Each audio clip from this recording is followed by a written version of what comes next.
15 जुलाई 2025 को सुबह के 3 बजे कैसरबाग पुलिस स्टेशन में एक कॉल आता है और सामने कॉल पे होती है एक रोशनी खान नाम की महिला, जो कि बहुत डरी हुई होती है और कांपते हुए बोलती है कि मेरे पति ने मेरी बेटी को मार दिया है।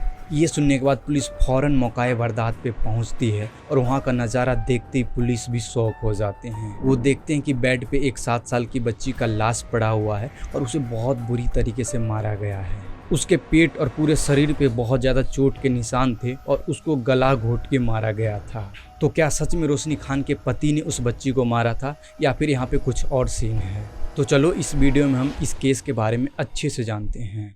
देखो, रोशनी खान ने पुलिस को लगभग 3 बजे के आसपास कॉल किया था और पुलिस को आते आते लगभग 4 बज गए थे और तब तक धीरे धीरे सुबह होना शुरू हो गया था। आसपास के लोगों को भी पता चलना शुरू हो गया था कि यहाँ पे कुछ जरूर मैटर हुआ है और वहाँ पे लोग और उसके पड़ोसी वगैरह इकट्ठे होने शुरू हो गए थे। सबसे पहले तो पुलिस वालों ने घर को सील किया और वो लोग जाँच करना शुरू कर दिए और फॉरेंसिक टीम को बुलाया गया और बच्ची के माँ यानी रोशनी खान का स्टेटमेंट को भी नोट किया गया। रोशनी का तो रो रो के बुरा हाल था और वो बस एक ही बात रिपीट करे जा रही थी कि मेरे पति ने मेरी बच्ची को मार दिया, मेरे पति ने मेरी बच्ची को मार दिया, बस यही बात रिपीट करे जा रही थी।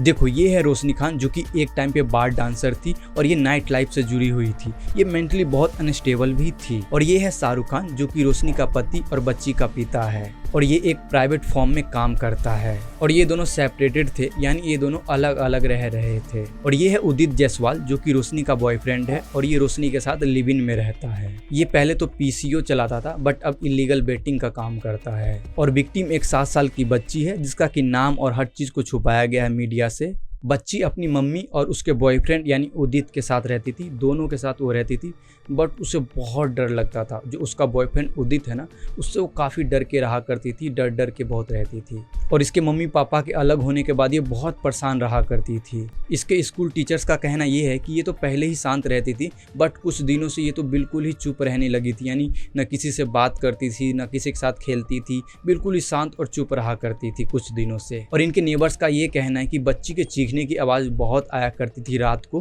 क्योंकि बच्ची को मारा पीटा जाता था हर रात। एक दिन उस बच्ची ने अपने पड़ोसी से भी बोला था कि आंटी मुझे यहाँ बहुत डर लगता है, मुझे अपने पापा के पास जाना है, यहाँ मम्मी के साथ नहीं रहना है। 13 जुलाई यानी क्राइम के एक दिन पहले सभी लोग घर पे थे, शाम के 6 बज रहे थे।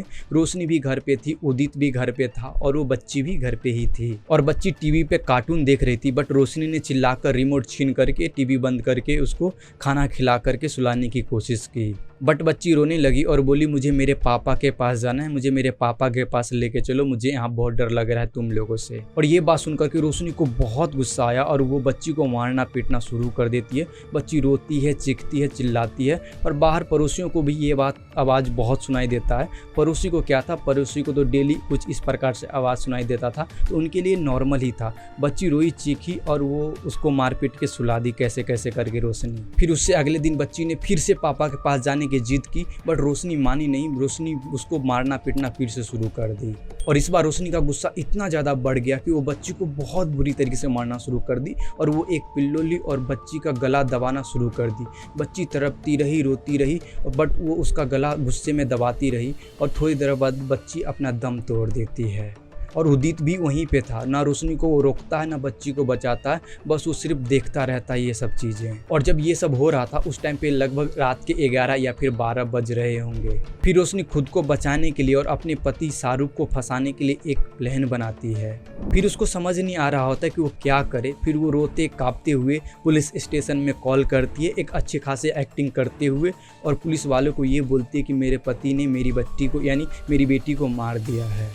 पुलिस को तो वैसे एक पल के लिए विश्वास भी हो जाता है कि रोशनी सच बोल रही है, क्योंकि वो उस प्रकार से एक्टिंग ही कर रही थी। पर पुलिस ने जब इन्वेस्टिगेशन किया तो सारी सच्चाई बाहर आ गई। पुलिस जब सभी लोगों के सेलफोन टावर के डेटा निकलवाती है तो ये पता चलता है कि शाहरुख खान तो उस टाइम पे उस इलाके में था ही नहीं, यानी वो वहाँ से 10 किलोमीटर दूर था, किसी काम से बाहर गया हुआ था। तो जब वो 10 किलोमीटर दूर था तो वो कैसे खून कर सकता है?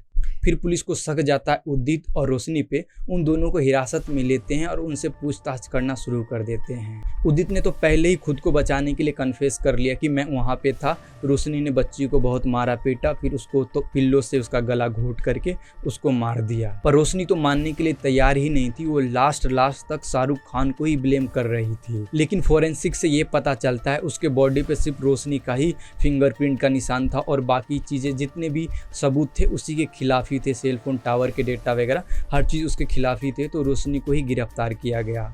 रोशनी को ऐसा लगता था कि वो बच्ची उदित और उसके बीच में रुकावट बन रही है, उन दोनों को अच्छे से टाइम स्पेंड नहीं करने दे रही है, उसको अच्छे से रहने नहीं दे रही है। और उदित भी रोशनी से हमेशा यही कहता था कि अगर ये बच्ची नहीं होती तो हम दोनों कितने अच्छे से रहते, एकदम ईजी रहता हम दोनों का रहना, एकदम हम लोग खुशी खुशी रहते, ये कोई रुकावट नहीं होता अगर हमारे बीच में अगर ये बच्ची नहीं होती तो। इसी वजह से वो बच्ची बहुत डरती थी इन दोनों से और वो अपने पापा के पास जाने के लिए बार बार बोलती थी। रोशनी को हमेशा ये लगता था कि बच्ची के मर्डर के केस में शाहरुख खान जेल में जाए और वो बच जाए और उसको वो सिंपैथी मिले और वो उदित के साथ सिक्योर रहे, हंसी खुशी रहे, दोनों एक साथ अच्छे से रहे, क्योंकि वो बच्ची रुकावट बन रही थी उन दोनों के बीच में। एक ऐसी माँ जो अपनी ही बेटी की हत्या कर देती है सिर्फ इसलिए कि वो अपने बॉयफ्रेंड के साथ अच्छे से रह सके।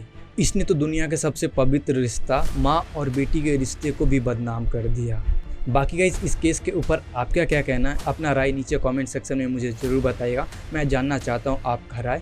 बाकी मैं ऐसे ही वीडियोस बनाते रहूँगा, ऐसे ही केस स्टडी वीडियोस और भी लाता रहूँगा। तो आप चाहो तो हमारे चैनल को सब्सक्राइब कर सकते हो और अगर आप चाहो तो वीडियो को भी लाइक कर सकते हो, क्योंकि अगर आप एक लाइक करोगे तो मेरी वीडियो की थोड़ी रीच बढ़ जाएगी। तो आपकी एक लाइक से मेरे को काफ़ी मदद मिलने वाला है। तो प्लीज़ आप लाइक एंड सब्सक्राइब कर सकते हो चाहो तो।